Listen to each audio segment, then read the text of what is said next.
અને વિદ્વાન છો તેમ છતાં દુઃખી થઈને શા માટે કરો છો? આવું વૃદ્ધ બ્રાહ્મણનું વચન સાંભળતા સતન બ્રાહ્મણની હવા લાગ્યા, હે મહારાજ, તમારા વચન સત્ય છે. હું બધા લોકોને શાસ્ત્ર અને શસ્ત્રના શિક્ષણ આપું છું. હું ગૃહસ્થી છું, એમને ભિક્ષા દે કરી મારું ગુજરાત ચલાવું છું. હું ભણાવવાનું કંઈ લેતો નથી. એના લીધે મારા ઘરમાં બધા ઘણા કષ્ટ છે. એનો કોઈ આપ નાશ થાય એવો કોઈ ઉપાય બતાવો. ગરીબ બ્રાહ્મણના કહેવાના વચન સાંભળી વૃદ્ધ સ્વરૂપે આવેલા ભગવાન કહેવા લાગ્યા, હે ભૂદેવ, તમે ભગવાન સત્યનારાયણ વ્રત કરજો. ભગવાને વ્રતની વિધિ બતાવી, પોતે ધ્યાન થયા, બ્રાહ્મણ ભાગવાન બન્યો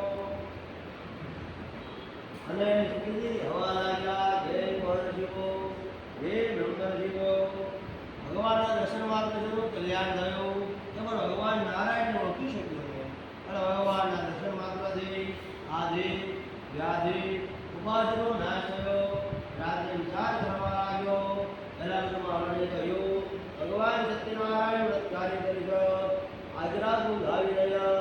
સુધી હવા લાગ્યા, રાત ગામમાં સુધી થયો.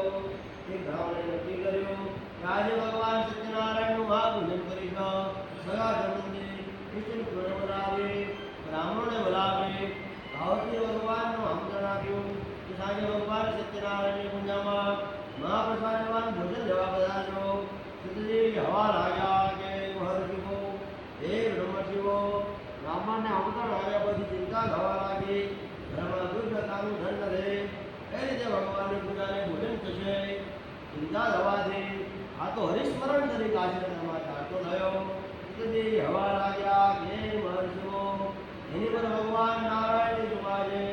ભગવાન નારાયણે માયાને આજ્ઞા આપી. ભગવતી માયાના પ્રભાવથી એ નગરમાં એક ચક્રવર્તી સમ્રાટ આવ્યા. જેણે સતન બ્રાહ્મણ પાસે પૂજા વંદના કરાવી. અને સતન બ્રાહ્મણને ચક્રવર્તી સમ્રાટે કૃષ્ણ માત્રામાં ધ્યાન કૃષ્ણ માત્રામાં ધન આપ્યું. બ્રાહ્મણને ઘણો આનંદ થયો. ભગવાનનો મહત્વ